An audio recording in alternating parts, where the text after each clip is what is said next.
តាមរកធ្នូប្រខាន់បានហើយយៈចិត្រាក៏លើកបុត្រីគឺព្រះនាងអញ្ជន់ពីចិត្តឲ្យធ្វើជាមហេសីហើយព្រះជិនវង្សក៏នៅនគរយៈអស់រយៈពេលជាយូរ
មិនដែលឡើយប្រទះ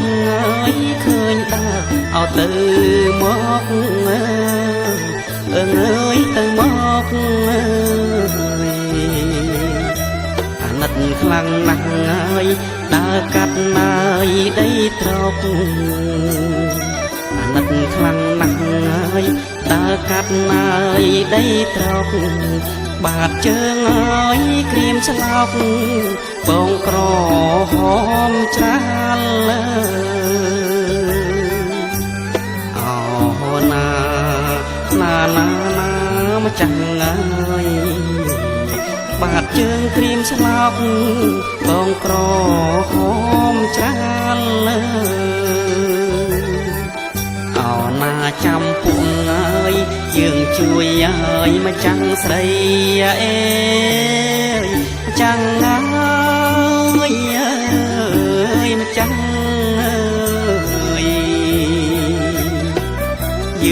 ចាប់មកដំរីហើយជួនអ្នកអមៀតដាអើយមេតា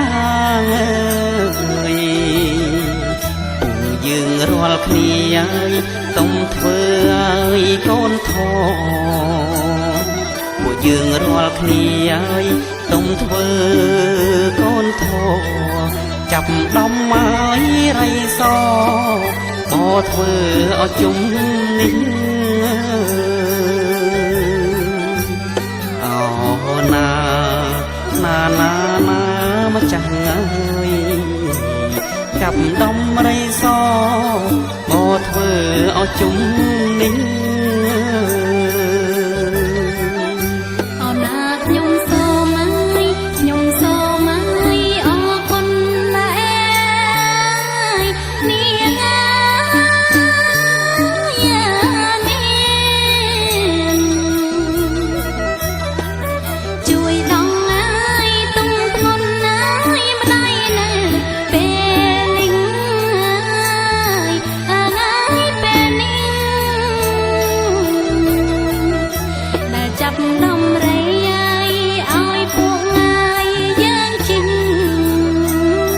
ដែលចាប់ដំរីឲ្យពួកងាយយើងជិញធ្វើជាណាយជំនិញជីរកស្វាមីអូណាកូនអើយធ្វើយានជំនិញជីរកស្វាមី